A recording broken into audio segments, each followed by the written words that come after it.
웃으시는 것 같아요. 자, 이렇게 우리는 감각으로도 씁쓸함을 느끼지요. 옛날에도 참 많이 느꼈을 것 같아요. 오늘은 마음이 청결한 자라는 제목으로 하나님의 말씀 은혜를 나누고자 합니다. 좀 심각한 얘기부터 해야 되겠습니다. 참 세상이 어느 게 답인지 모를 정도로 세상 살기가 참 어렵습니다. 어떤 답도 답이 아닌 것 같고 이걸 보면 이 답도 아닌 것 같고 저 답도 아닌 것 같은 그런 시대를 우리는 살아갑니다. 신문 보기가 민망할 정도로 보면 모든 얘기가 나옵니다. 갑질을 했다, 미스터 피자, 이런이 넘은 그 양반이 그럴 수 있는 마음은 마음이겠죠. 겉으로 먼저 되는 게 아니라 마음.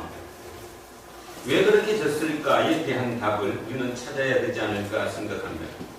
한쪽에서는 갑질이라고 얘기합니다. 왜죠? 일자리를 쥐고 있는 곳이니까. 일자리를 쥐고 있는 곳은 이제 단단하죠. 너 나 없으면 못 살 거라고 믿을 거니까. 그들은 그들의 그 힘을 알게 모르게 무의식 속에서 쌓아놨다가 그렇게 표출을 하겠지요. 대단하지 않습니까? 인간 이하로 가고 있는 것처럼.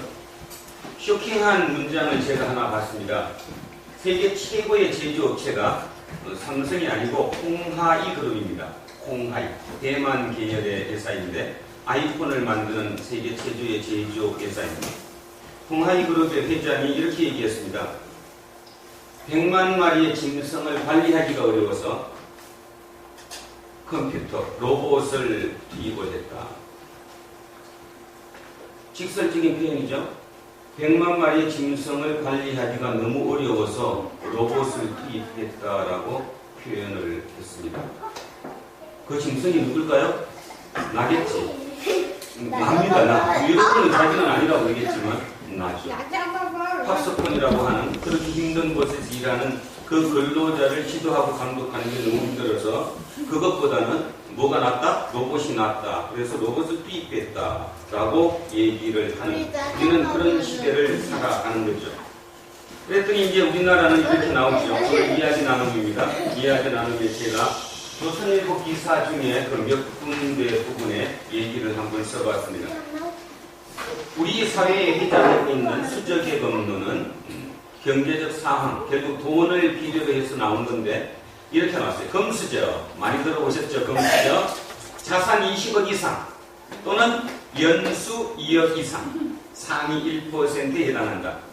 은수저, 자산 10억 이상 또는 가구 연수입 8천만 원 이상, 상위 3%에 해당한다.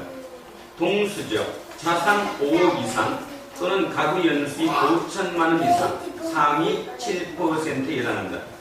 흑수저, 자산 5천만 원 미만 또는 가구 연수입 2천만 원 미만. 이렇게 주로 4가지 수저가 있지만 여기에 덧붙여서 금수저 위에 다이아몬드 수저, 그 위에 플라티늄 수저, 그리고 흑수저 밑에 뭐가 있다고요? 똥수저가 있다. 이런 표현하기가 참 뭐한데 요즘은 그게 하나 더 나왔답니다. 똥수저 밑에 아예 무수저, 수저가 없는 무수저. 이런 얘기는 우리는 그냥 얘기로 듣습니다. 그죠? 그냥 얘기. 세상이 그런가 보다. 근데 이런 얘기는 오늘의 얘기는 아니고요. 인류 역사가 존재한 이후부터 있어 왔습니다. 불평등은 항상 있어 왔다는 것이죠. 그런데 문제는 그 다음 얘기죠. 자신의 노력으로 태어난 수저를 바꿀 수 있느냐 없느냐의 문제인데 지금 우리 사회는 자신의 노력으로 자기가 태어난 그 수저를 바꿀 수 없다는 게 문제가 있는 거죠. 이때면 문제는 누구 탓이냐 하면 바꾸지 못하는 내 노력의 부족인데 바꿀 수 없다면 내 노력의 문제가 아니라는 거죠. 이미 고착화되어 있는 사회 전체의 문제라는 것입니다. 여러분 소화 안 돼 보셨죠? 어젯밤에 먹은 것도 없는데 어떤 이가 떡볶이하고 저녁 대신에 튀김, 그 다음에 또 뭐였어? 근데 이거 사다 주고 밤에 그냥 이렇게 가긴 먹었거든요. 밤새 소화가 안 되고 막혀가지고 여기 명치끝이 막힌 것처럼 답답하잖아요. 사람도 어느 한 군데가 막혀버리면 이 통이 통하지를 않으면 고생입니다. 그죠? 엄청난 고통이죠. 결국 그걸 뚫어야 살거든요. 세상도 마찬가지입니다. 어느 한 사회 구조가 막혀버리면 그 사회는 터지는 일밖에 남지 않았다는 것입니다. 지금 우리 사회가 그런 것 같습니다. 터질 일밖에 안 남은 것 같아요. 터질 일. 물론 이 설교를 듣고 있는 여러분 중에 그래도 나는 아니다. 나는 뭐 흡수저가 아니라 나는 그래도 동수저는 된다. 뭐 그렇게 생각하시고 계실 분이 있을지도 모르겠습니다. 예수님 시대로 돌아가면 그들이 누굴까요? 바리새인들. 그냥 먹고 살만합니다. 쬐끔은 잘 살진 않지만 그렇다고 해서 내가 그렇게 벌받지도 않고 그냥 남 사는 것만큼 하나님의 축복 속에서 여호와의 축복 속에 살아간다. 그렇게 믿었던 사람. 그래서 철두철미하게 의식에 치중했던 사람들. 그들이 누구예요? 바리새인들입니다. 그들이 잘못한 게 뭐 있습니까? 아무것도 없지. 하나님은 그때 예수 그리스도를 이 땅에 보내셨습니다.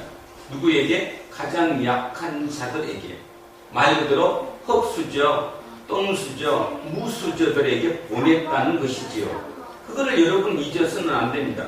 그러면서 예수님은 그 바리새인들에게 이렇게 얘기했어요. 독사의 자식들아, 가장 악한 욕을 했다라는 것이죠. 지금 오시면 어떻게 하시겠습니까?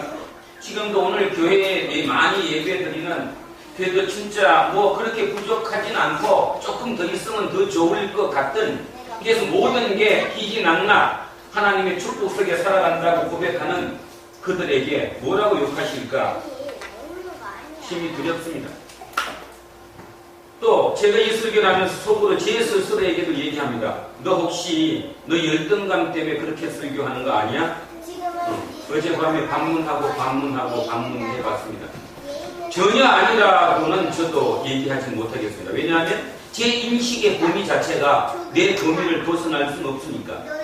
하지만 그럼에도 불구하고 저는 성경의 본문에 충실해서 그리고 예수님의 그 상황 자체를 정확하게 읽도록 객관적인 눈으로 보면서 말씀을 전하고자 합니다. 혹시 마음에 뜨끔하든가 마음에 아니더라도 제 말이라고 생각하지 마시고 말씀으로 한번 걸어주셨으면 합니다. 지금 하여튼 다시 얘기하면 우리 사회는 뭔가가 터져야 되는 아주 심각한 지경에 와 있다는 거죠. 자, 세 번째 단락을 한번 읽어보겠습니다. 상위층 또는 기득권자들에게는 이런 현실이 더할 나위 없이 좋겠지만 더할 나위 없이 좋죠. 건드리지 못하는, 그죠? 난공불락의 성위에 있으니까. 그러니까 대림산업 이해욱 부회장, 어저께 나왔던 현대가의 누구? 정일선 사장, 상상하지 못할 그런 일들이 그냥 벌어지죠. 그 매뉴얼을 제가 읽진 않았는데요. 뭐 어떡하라고 5분 늦으면 몇 대? 애가 아니잖아요. 그죠? 여러분 아닙니까? 여러분이 그분의 수행기사가 될 수도 있고 정식 채용을 받아서 그 회사에 차를 모는 거 아닙니까? 그 인간 말종이죠. 그죠? 백미러로 뒤를 보지 말라고 옆에 운전 옆에 있는 이 뭐지? 미러를 접으라고 하는, 이게 사람입니까? 우린 지극히 지금 당연하다고 생각하지만 지극히 당연하지 않습니다. 이런 심각한 얘기를 생각하지 못하고 사신다면 여러분 아주 심각한 지경에 도달했는지 모릅니다. 여러분 또한 바리새인이라고밖에 생각할 수 없다는 것, 남을 배려하지 않는 것, 보지 못하는 것, 눈이 무엇이면 뭐를 못 보듯이 보지 못하는 것은 아주 문제라는 것. 자, 그래서 지금 우리 사회가 그렇습니다. 이러한 사회에 우리는 어떻게 해야 합니까? 그래서 제가 제 얘기를 좀 썼습니다. 어떻게 해야 될까? 우리 예수쟁이 도대체 어떻게 해야 될까? 그냥 예배 열심히 드려야 될까? 그냥 그런 대로 눈 딱 감고 그냥 들어가서 남 시키는 대로 밥 먹고 살아야 되니까 목구멍이 포도청이니까 그냥 해야 될까? 저는 아니라고 생각을 합니다. 자, 이렇게 한번 보지요. 이러한 세상에 우리는 어떻게 해야 합니까? 기득권자들은 현상 유지를 원하고 그렇지 않은 사람들은 혁명을 원합니다. 혁명을 원하는 그들은 가진 자들의 것을 빼앗아 자기 것으로 만들기를 원합니다. 인류 역사상 수많은 혁명이 지나갔지만 진정한 해결책이 되지는 못했습니다. 혁명을 원해 일으켰던 사람들이 한 세대도 못 되어 혁명의 대상으로 전락했기 때문이죠. 바로 이 점이죠. 혁명을 했던 그 당사자들이 한 세대를 못 가서 그들이 다시 혁명의 대상이 되었다는 것입니다. 인간의 문제지요. 인간의 타락한 본성의 변화 없이는 어떠한 혁명도 한 세대를 가지 못한다. 이것입니다. 예수님이 누구십니까? 바로 그 시대, 그렇게 뭔가의 혁명을 해야 할 그 시점에 예수님이 이 땅에 오셨습니다. 그분이 하신 거 간단하죠. 내면을 바꿨습니다. 너의 내면, 너 내면을 먼저 바꾸면 이 모든 것이 해결될 수 있다. 예수님의 해결책은 내면을 바꾸는 것이었습니다. 그래서 성경에 나왔던 얘기 제가 몇 마디 썼습니다. 거기 2000년 전 이스라엘 유대인들로부터 개처럼 취급받던 이방인들, 온전한 사람으로 인정받지 못하던 여인들, 세리들, 율법을 지키지 못해서 무시당하던 죄인들, 사마리아인들, 가난한 사람들, 장애인들, 병자들에게 예수님은 오셨습니다. 그리고 말씀하십니다. 건강한 사람에게는 의사가 필요하지 않으나 병든 사람에게는 필요하다. 나는 의인을 부르러 온 것이 아니라 죄인을 불러서 회개시키러 왔다. 여기 문구가 좀 이상해, 그죠? 내가 의인 아닙니까? 저들이 죄인이고, 예수님은 근데 뭐라고 얘기했냐면 의인을 부르러 온 게 아니라 죄인을 부르러 왔다. 우리 보고 말씀하시는 거예요. 너 죄인이다. 너 죄인이다. 저는 거기에 대해서 전적으로 공감합니다. 우리 여태미는 공감 안 하겠지. 아주 젊었으니까. 내가 왜 죄인입니까? 사회가 죄인이지. 내가 잘못한 게 뭐 있습니까? 이렇게 말할지 모르지만 인간은 일단 죄인입니다. 왜냐하면 하나님의 손길을 벗어난 그 자체가 죄이기 때문이지요. 여기서 여러분에게 이런 얘기 한마디 꼭 드리고 싶습니다. 논어, 공자, 맹자, 대학, 중령, 요즘 특히 한국 사회에 아주 대단한 히트를 치고 있는 장자, 이 모든 그 철학자들의 얘기를 한국 사회가 지금 많이 받아들이고 인문학이라는 열풍 하에 굉장히 많은 공부를 합니다. 근데 여러분 뭐 느끼지 못하십니까? 그것과 성경이 어떻게 틀립니까? 저도 예전에는 성경도 그 중에 하나일 것이다. 성경 공부나 그 공부나 공부는 공부지 이렇게 생각을 했어요. 가만히 보니까 아주 결정적으로 틀리는 부분이 있죠. 그 얘기, 철학서적이 얘기하는 그 사상의 얘기들은 모두 이 땅의 삶에 대한 얘기입니다. 이 땅의 삶을 어떻게 살아야 되는가에 대한 얘기. 그러니까 우리가 듣기가 아주 좋죠. 솔깃해요. 그리고 그 얘기는 들려요. 우리 귀에 들린다니까? 그런데 성경은 안 들립니다. 왜 안 들리느냐 하면 성경은 이 땅의 삶만을 얘기하는 게 아니라 저 땅의 삶을 같이 얘기하기 때문입니다. 그러면서 예수님의 궁극적인 목표가 뭐냐면 이 땅은 100년도 안 된다. 그러나 저 땅은 영원하다. 너 영원한 생명을 이 땅의 요거에 너가 끝내겠느냐. 그 얘기거든요. 그래서 성경은 잘 안 들립니다. 논어는 잘 들리지만 안 들려요. 진짜 안 들립니다. 그죠? 바로 그 이유거든요. 그래서 그 생각을 하시면서 그렇다면 진짜 들어야 될 게 뭔가가 답이 나오잖아. 진짜는 성경입니다. 성경을 진짜 볼 수 있어야 되고 성경이 내 눈에 들어올 수 있으면 좀 속된 표현으로 게임 끝났습니다. 삶이 끝났다는 거죠. 어떤 삶이든 그렇게 당황하거나 두려워하거나 걱정하지 않습니다. 제가 최근에 그것을 느꼈습니다. 제가 또 한 번 또 회개하는데 제가 예전에 초기에 설교하고 또 초기에는 자기 개발 서적들 예를 들면 시크릿이라든가 그죠? 그런 것들 이런 책들을 좀 읽어보십시오. 이렇게 보냈고 또 책을 사갖고 돌리기도 했습니다. 근데 결국은 이제 지금 들어와서 결론은 뭐냐면 그것은 다 그냥 일종의 스킬이라는 거죠. 스킬. 그냥 순간적으로 넘어가는 본질적인 것이 아니라는 거죠. 본질이 바뀌지 않으면 끝없는 스킬은 스킬로 끝날 뿐이라는 거죠. 인간의 본질이 바뀌지 않습니다. 결국 그렇다면 하나님은 진실이고 예수님은 진실입니다. 예수님은 진실. 마틴 루터가 이렇게 얘기했습니다. 나는 주님을 음성을 들은 적도 없고 이 육의 눈으로 주님을 본 적도 없다. 마틴 루터의 얘기입니다. 근데 나는 날마다 말씀을 보고 하나님의 음성을 듣는다. 그것입니다. 그거.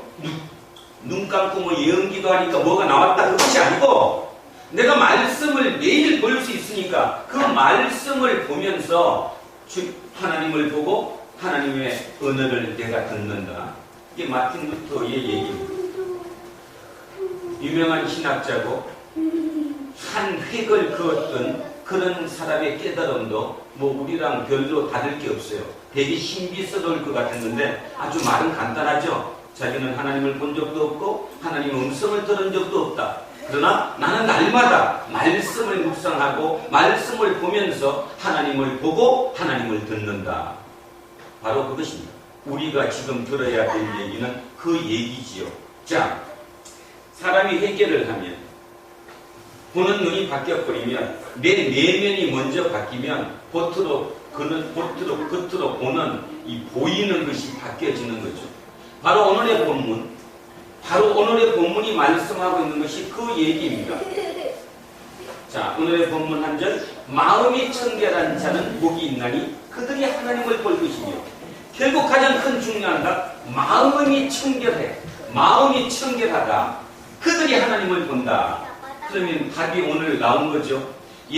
처음 시작 얘기했던 금수저 얘기부터 은수저, 수저 계급론, 그 다음에 갑질이라는 이런 사회, 뭔가 완전히 불통으로 꽉 막혀 있는 곳, 뭔가 터져야지만이 살 수 있는 이 시대에 우리의 답은 뭐냐? 마음의 청결함.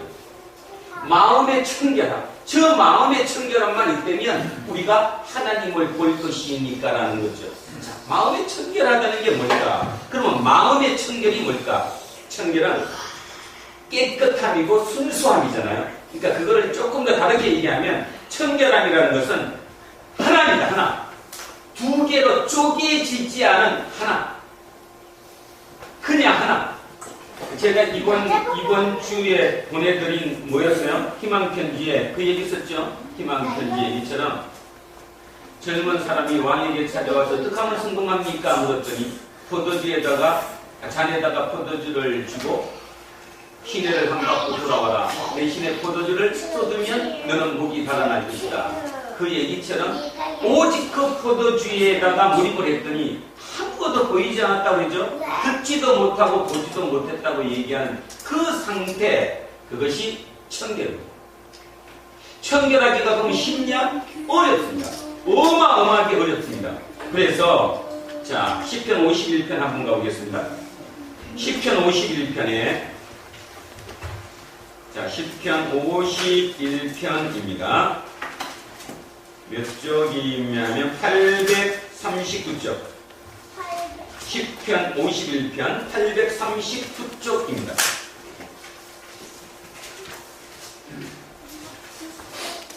자, 839쪽에 다윗의 기도 이렇게 나옵니다. 51편 10절. 하나님이여 내 속에 정한 마음을 창조하시고 내 안에 정직한 영을 새롭게 하소서. 이게 마음의 청결입니다. 마음의 청결이 그냥 내가 노력한다고 되는 게 아니라는 거예요. 다윗은 알았습니다. 오직 이것이 누구의 소관인 것을? 하나님의 소관인 것을 알았어요. 그래서 기도합니다. 하나님이여 내 속에 정한 마음을 창조하시고 내 안에 정직한 영을 새롭게 하옵소서. 내 영을 새롭게 하면 내 마음이 청결해진다, 이런 뜻이죠. 내 것. 마음이 청결해진다는 말은 내 영이 바뀌는 거예요. 내 영이 바뀌면, 영이 딱 바뀌면 그 바뀐 것으로 내 마음이 청결해질 수 있다. 그러면 마음이 청결한 그는 복이 있는데 그들이 하나님을 볼 것이며 여기에서 이제 하나님을 볼 것이며, 이 해석 한번 해보겠습니다. 구약에 보면 하나님을 못 봅니다. 하나님을 보면 죽죠. 구약에 하나님을 보면 죽잖아요. 그래서 하나님을 직접 대면했던 모세가 시내산에서 내려올 때 그 광명, 영광 때문에 사람이 볼 수 없었다고 얘기해서 뭘 썼어요? 수건으로 머리를 덮었다고 얘기했을 정도로 하나님을 보면 죽습니다. 근데 어떻게 이게 하나님을 본다고 얘기하더냐?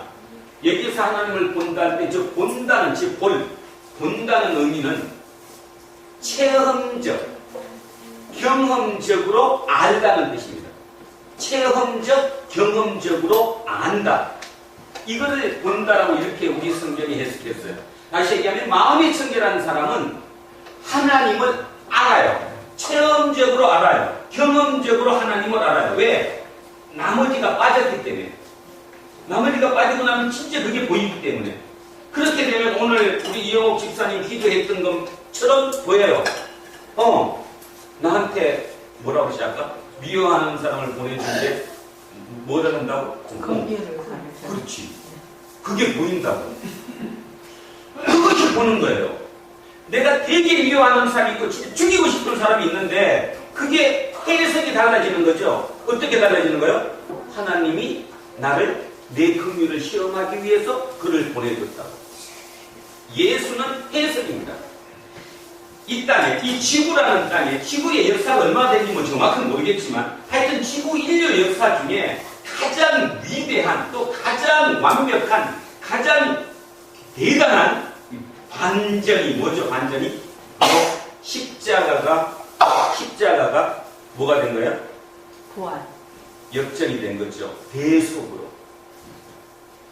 그러니까 우리는 이제 이런 얘기를 제가 하면서 저도 그런 묵상하면서 느꼈어요. 나도 목사이고 그래도 성경책을 몇 분이나 더 읽었고 공부를 했는데도 왜 그때는 그게 안 보였을까? 왜 그때는 그렇게 생각하지 못했을까를 생각했어요. 지난주에 그 생각이 문득 들었어요. 야, 예수님은 실제 인간으로 사셨는데 인간이 십자가를 졌어요. 그러면 그 당시로 돌아가면 가장 비참한 거 아닙니까? 가장 비참한, 진짜 누구한테 얘기도 못하는 거지, 가장 비참한 그 십자가를 완전히 대반전을 일으켜서 내가 인류를 위해서 대신 죽었다고 뒤집어버린 거.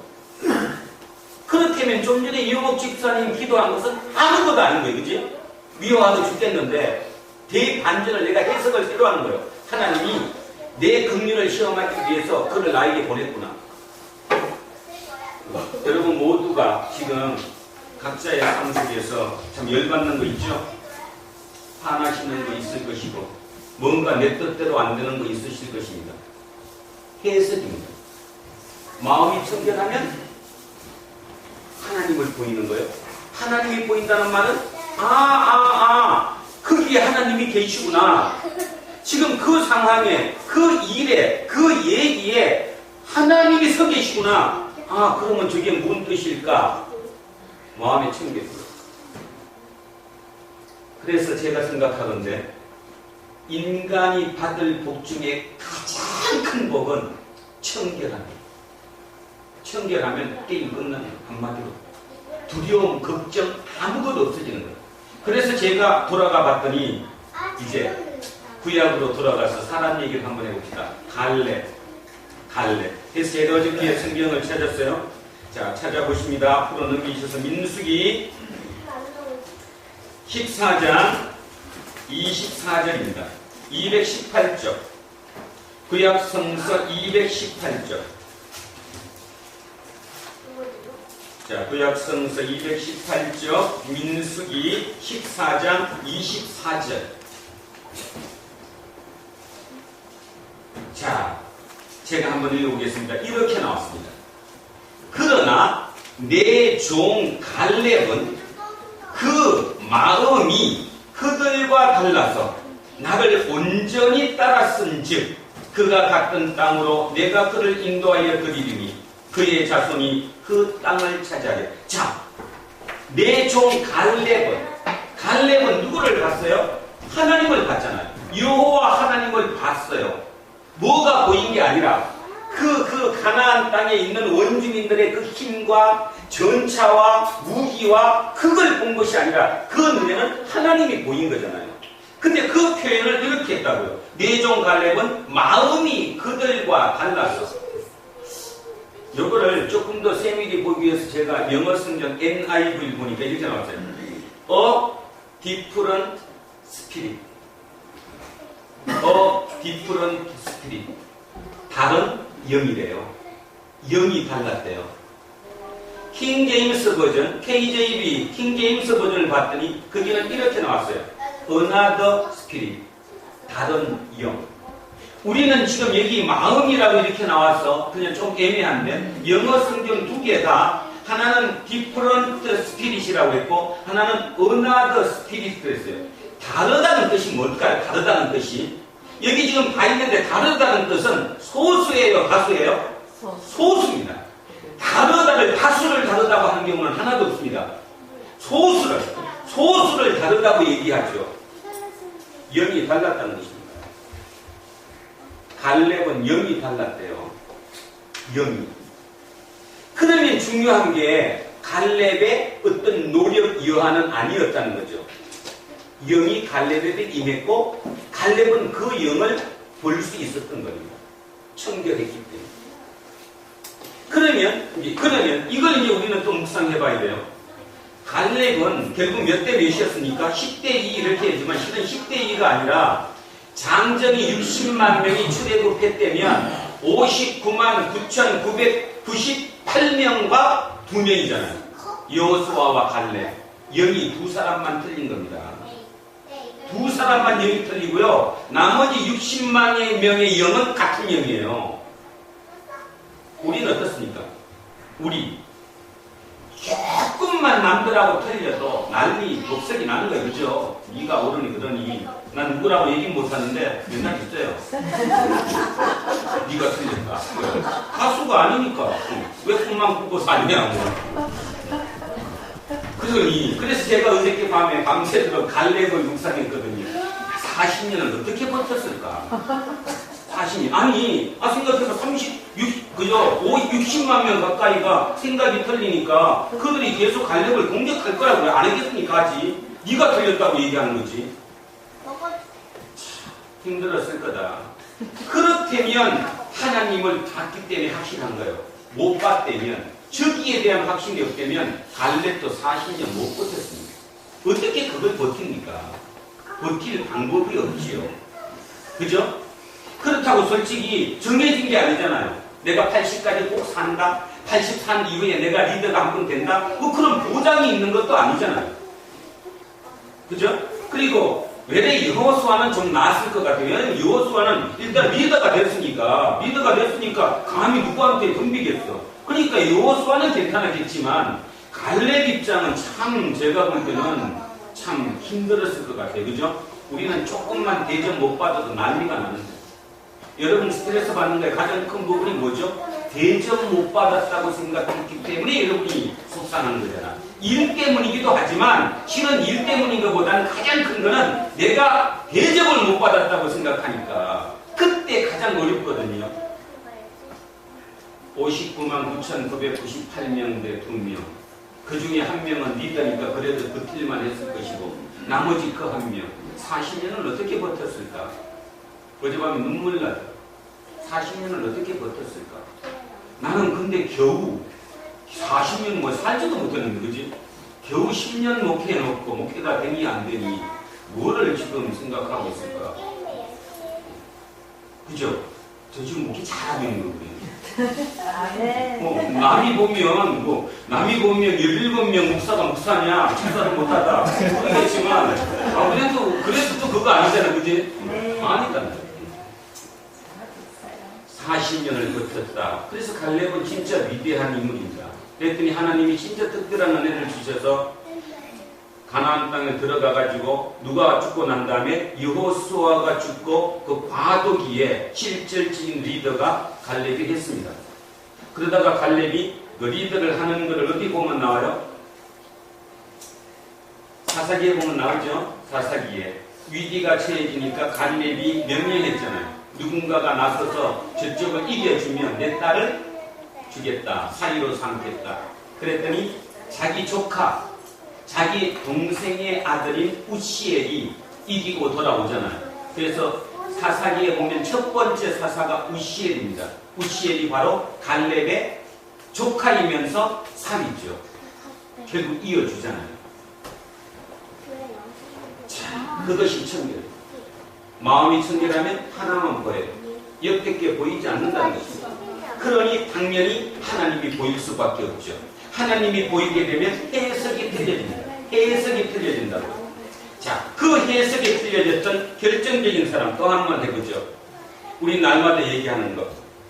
사도 바울. 사도 바울이 사도행전 한번 찾아가 볼까요? 그래도 한번 오늘 마무리를 끝까지 보겠습니다. 사도행전 한번 찾아가 보겠습니다. 21장 224쪽 224쪽 아니면 223쪽에 한번 가보세요. 사도행전 21장입니다. 224쪽.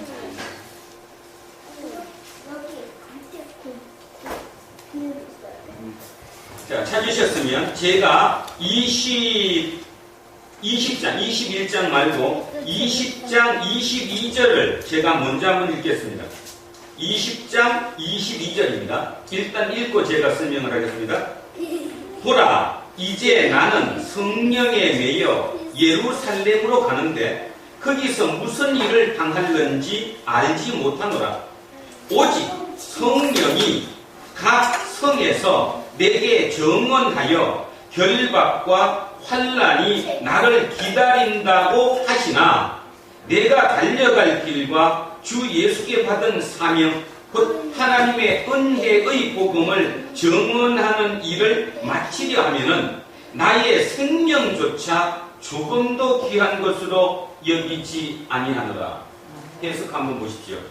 사도 바울이 이제 3차 전도행을 끝내고 에베소 장로들에게 고별 설교를 하는 중이거든요. 그리고 예루살렘 들어가는 거예요.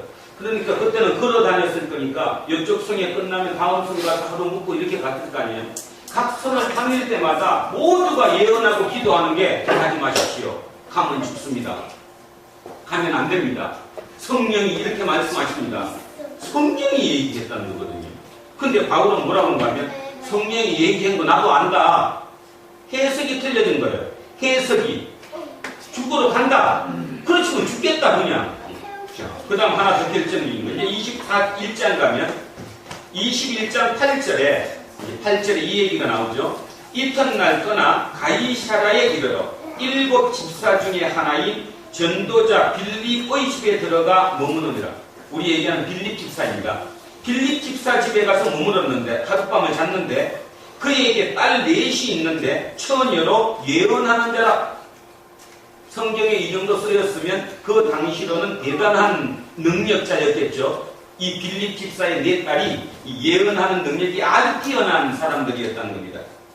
여러 날 머물러 있더니 아가보라 하는 한 선지자가 유대로부터 내려와. 아가보는 그 당시 최고의 예언자였거든요. 이렇게 나온 거예요. 우리에게 와서 바울의 띠를 가져다가 자기 수족을 잡아매고 말하기를 성령이 말씀하시되 예루살렘에서 유대인들이 이같이 이 띠 임자를 결박하여 이방인의 손에 넘겨주리라 하거늘 우리가 그 말을 듣고 그곳 사람들과 더불어 바울에게 예루살렘으로 올라가지 말라 권하니. 자, 똑같죠? 앞에서도 근데 뒤에 가서 막바지 이제 여기만 지나면 예루살렘 바로 가는 거거든요. 이제 마지막 이 밤을 묵는데 거기서도 지금 내 딸, 그 다음에 아가보라고 하는 진짜 최고의 예언자가 가면 죽습니다. 가지 말라라고 얘기를 하는 거예요. 답이 뭐예요? 13절. 다 같이 한번 여러분 우리의 답입니다. 시작. 바울이 대답하되 여러분이 어찌하여 울어 내 마음을 상하게 하느냐. 나는 주 예수의 이름을 위하여 결박당할 뿐 아니라 예루살렘에서 죽을 것도 각오하였노라 하니. 뭔 뜻이에요 지금? 해석이 틀려졌습니다. 성령이 죽는다는 거. 자, 여러분 생각 잘 하셔야 됩니다. 죽는 게 맞아요. 바울도 죽는 거 알았어요. 왜냐하면 성령이 예언이니까. 성령이 거짓말 하진 않잖아요. 아니 성령이 우리를 써먹으려고, 쉽게 얘기하면 우리를 이용해 먹으려고 성령이 거짓말 하시겠습니까? 그럴 수는 없는 거잖아. 그러니까 당연한 거죠. 다시 얘기하면 성령이 예언한 거는 맞는 거예요. 죽는 거는. 받아들이는 바울의 문제지. 나는 죽음을 받아들이겠다는 거고, 저쪽의 사람들은 죽는데 왜 알면서 바보냐, 왜 가냐 하는 것이고, 바울의 답은 뭐예요? 내가 죽어야 뭔가 이루어진다 라고 생각하니까 죽어도 가는 것이고. 해석이죠, 해석. 바울의 해석은 뭐였냐면, 이 지구상에 있는 사람들 중에 나까지도 죽는다고 해서 안 가준다면 하느님의 뜻은 이루어지지 않는다고 본 거예요. 나까지도 그러면, 대부분의 사람들은 죽으면 안 간다고 그러니까 나까지 만약에 안 해버리면 하나님의 뜻은 영원히 이루어지지 않는다. 어차피 죽어야 되니까 누가. 그래서 찾아간 거라는 거죠. 대반전 아닙니까? 바로 이겁니다. 바울의 마음이 청결했기 때문에, 오직 하나이기 때문에 하나님을 정확하게 본 거예요. 그 마음까지 읽은 거예요. 우리는 이걸 읽으면서 오해할 수 있습니다. 어떻게 인간이 죽으러 그냥 갔어? 그거에 생각하시면 안 돼요. 성령이 죽는다고 예언한 건 예언이 옳은 거예요. 성령이 틀린 예언을 한 게 아니고 당연한 얘기를 한 것이고, 그것을 받아들인 사도 바울이 그것을 알면서도 해석을 달리한 거지. 나까지도 죽는다고 안 가버리면 하나님의 뜻을 이룰 사람은 단 한 명도 없다. 죽어서 할 일이라면 나도 죽겠다. 오늘 기분은 저도 죽을 것 같습니다. 진짜 죽는다고 예언하는데도 내가 갈 길이라면 진짜 할 것 같아. 아니, 농담하는 게 아니, 진짜로 그럴 것 같아. 그러니까 바울도 내가 충분히 그 말 이해할 것 같거든. 그러니까 우리 성경을 잘못 읽으면 이렇게 생각해요. 오직 우리를 기준으로 삼으면, 야, 사람이 네가 죽으면 끝나는데 네 죽는데 왜 가냐, 이렇게 하는 거지만 바울은 그런 의미가 아니잖아요. 하나님을 정확하게 본 거고, 부활을 정확하게 본 거고, 이게 끝나는 게 끝이 아니라는 게 정확했기 때문에 그게 가능한 거죠. 그렇다면 두려움이 없는 거죠. 마음이 청결하면 하나님을 볼 수 있고, 하나님을 볼 수 있으면 절대 두려움이 없다. 두려움이 없다. 거슬르는 것이 없다. 어떤 것도. 그죠? 그러니까 입으로 죄짓지 않지. 입으로 죄짓는 게 뭔지 알죠? 조금만 뭐하면 아이고 어디가 아프고, 뭐는 뭐 때문에 안 되고, 뭐는 뭐 때문에 안 되고. 우리 한별이 며칠 공부 좀 한다고 폰좀 앉아 있더니 온몸 다 쑤시고 뭐 토하고 뭐 배는 막. 통상 인간이란, 예수쟁이는 그게 아니라는 거예요. 예수가 나를 따르라고 얘기했을 때 그 따르라는 의미 자체가 그걸 따르라는 게 아니거든. 입간이 끝이 아니니까 너 나를 한번 따라봐라. 내가 기준으로 삼아봐라. 삶이 편해질 거다. 아멘? 아멘. 정결주 변호사님, 걱정하지 마세요. 진짜 걱정하지 마세요. 그 기중에 해석이에요, 지금. 변호사님 어떻게 해석을 하시고, 이혁수 변호사님 어떻게 해석하시고, 해석의 문제가 따르는 거지, 그 자체의 판세를 뒤집을 수 있는 게 아니에요. 인간은 마찬가지예요. 어느 경우든, 나한테 어떤 일이 오는 경우든 그것을 내가 의지적으로 바꿔지는 것이 아니에요. 나도 내 자식도 마음대로 못하는데, 주패도 안 되는데, 그치?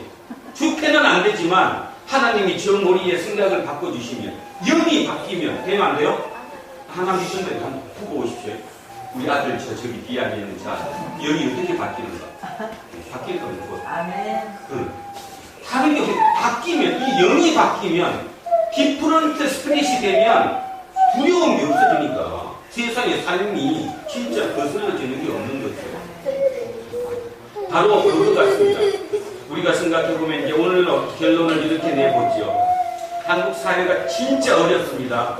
가진 자는 바리새인처럼 갑질을 하고, 없는 자는 갈릴리 사람들은 나 죽는다고 수저 계급론을 얘기하고 자기 비하를 해요. 그리고 어떻게 하면 뒤집을까? 혁명을 하고. 예수 시대도 혁명을 많이 했죠. 나중에 그 본디오 빌라도에게 고난받다 이렇게 나올 때 그 잡혔던 한 사람 풀어줬잖아요. 그가 혁명한 사람입니다. 뒤집은 사람들. 그 다음에 여러분 또 예수님 돌아가실 때 십자가 옆에 강도라고 돼 있는데, 여러분 강도, 도둑질한 강도 아니에요.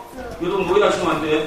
그 예수님 십자가 달려 두 양편에 있었던 그 강도라고 표현된, 우리 성경의 강도라고 표현된 그들이 혁명가들입니다. 뭔 말인지 알죠? 집단 농성해갖고 데모 일으켰다가 잡혀온 사람들이에요. 예수는 데모는 일으키지 않았지만 사상범으로, 국사범으로 잡힌 거고, 십자가는 강도는 십자가 안 시켜요. 도둑질한 놈은. 십자가는 국사범. 나라를 어지럽고, 옛날로 따지면 이제 뭐 된 거지? 이제 우리나라로 따지면 영모를 일으켜서 나라를 정복하고자 했던 사람만 십자가에 달리는 형을 받거든요. 그 십자가 옆에 앉았던 그분들이 영모한 사람들이에요. 여러분, 강도가 아니고. 그러니까 그 말의 의미는 끊임없이 이 약자들은, 갈릴리 약자들은 영모를 꿈꿨죠. 뭔가 이 손으로 한번 무게 비집어 보려고. 근데 결국 예수님은 그 길을 가시진 않았잖아요. 그런 영모를 하지 않았잖아요. 한 번도 인간의 마음을 바꾸고자 했고, 그 바꾼 게 시도 안 먹혔지만 언제 시가 먹혔냐 하면 부활하시고, 진짜 하나님이 마지막으로 십자가에 달리시고 난 뒤에 기적적인 부활의 방법을 통해서 그것이 진실이 된 거죠. 그 진실이 2000년을 이어서 우리한테까지 온 것이고, 그것이 복음입니다. 여러분 복음은 여러분 사업 잘 되고, 여러분 모든 것이 형통하고, 여러분 자식이 잘 되고, 그것이 아니고 여러분의 마음이 바뀌는 것, 영이 바뀐다는 것, 그것이 복음이라는 것. 그래서 오늘 마지막 마태복음 5장 8절, 자 같이 합독하시면서 끝내겠습니다. 마음이 청결한 자는 복이 있나니 그들이 하나님을 볼 것이며. 아멘. 기도하겠습니다. 하나님, 참으로 감사합니다. 마음이 청결한 자는 복이 있나니 그들이 하나님을 볼 것임이요라는 이 하나님 예수님의 말씀을 우리가 지금까지 막연히 추상적인 생각으로 가지고 있다가 오늘 이제 하나님의 그 뜻을 온전하게 깨닫게 해주셔서 참으로 감사합니다. 오직 하나님을 향한 마음, 세상의 그 어떤 기준보다도 모든 것을 버리고 하나님이 내 기준이라고 보는 그 마음이 마음의 청결함을 알았습니다. 그런데 그 마음의 청결함조차도 내 스스로의 노력으로 할 수 있는 것이 아니라 영이 내 속에 임했을 때 된다는 것도 알았습니다. 예수님께서 우리에게 이렇게 말씀하셨습니다. 구원을 받으면 선물로 영을 주겠노라고. 그래서 우리 각자 모두에게는 이미 저 성령이 우리 속에 들어와 있습니다. 그 들어와 있는 성령을 인정하느냐 하지 않느냐, 그것이 우리의 몫이라는 것이지요. 오늘 진정으로 깨닫고 날마다 그 싸움에서 회개하며 다른 영으로, 오직 하나님의 영으로 돌아갈 수 있도록 노력하고 애쓰는 우리 되겠습니다. 하나님께서 도와주시고 역사해 주셔서 날마다 우리 속에 성령이 역사할 수 있게 하여 주시옵소서. 그래서 하나님을 볼 수 있는 그 큰 복을 날마다 받고 살아가는 우리 되게 하시고, 우리 삶 속에 당하고 있는, 또 삶 속에 펼쳐져 있는 그 어떤 상황, 어떤 조건도 오직 성령의 능력으로 재해석될 수 있도록 도와주시옵소서. 그 기분으로 더욱더 열심으로 살아가는 새 힘을 얻는 우리 모두가 되게 하옵소서. 감사드리며 거룩하신 예수 그리스도 이름으로 기도드립니다. 아멘.